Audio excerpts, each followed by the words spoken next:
Buenas tardes, mi nombre es Jessica Guerrero y voy a hacer una demostración del examen físico pulmonar. Inspección.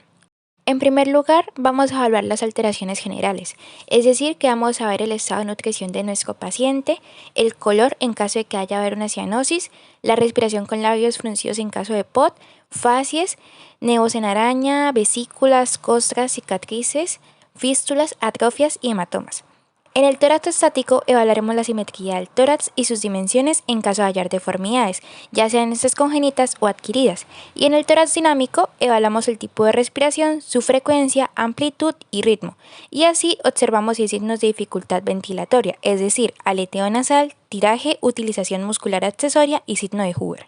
En este caso, nuestro paciente presentaría buen estado de nutrición, color adecuado, tórax simétrico, sin cicatrices, respiración, frecuencia, amplitud y ritmo normal y sin signos de dificultad ventilatoria. Palpación.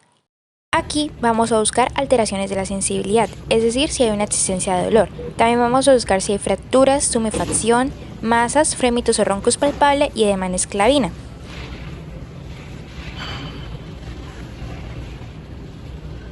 Vamos a evaluar de igual forma la elasticidad torácica, la expansión torácica y por último las vibraciones vocales, que las vamos a evaluar poniendo ambas manos recorriendo comparativamente ambos hemitórax mientras la persona dice 33. ¿Puede por favor decir 33? En este caso, nuestro paciente no presenta dolor, no hay presencia de fracturas, de masas de tumefacciones, la elasticidad, la expansión torácica son normales y las vibraciones vocales también. Percusión.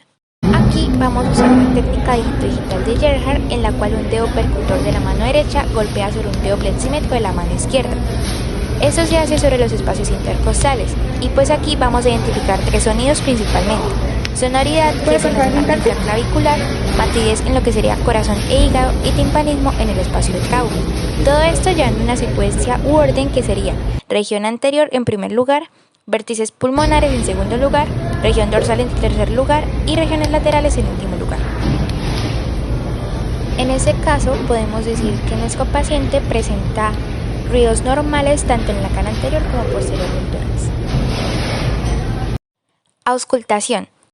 Aquí lo normal sería encontrar la respiración laringotraqueal, el murmullo vesicular y la respiración broncovesicular.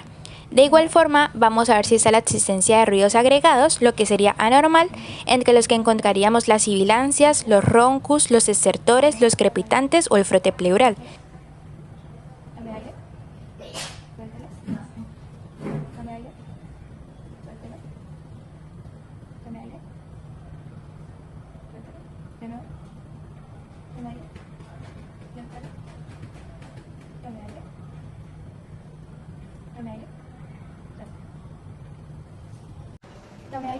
Y por último vamos a hacer la auscultación de la voz, que se hace en la parte posterior del tórax y se realiza de forma comparativa mientras el paciente dice 33.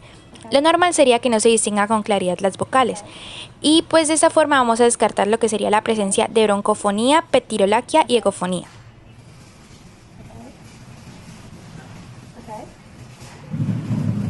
En este caso, nuestro paciente presenta una respiración laringotraqueal normal, un murmullo vesicular normal y una respiración broncovesicular normal.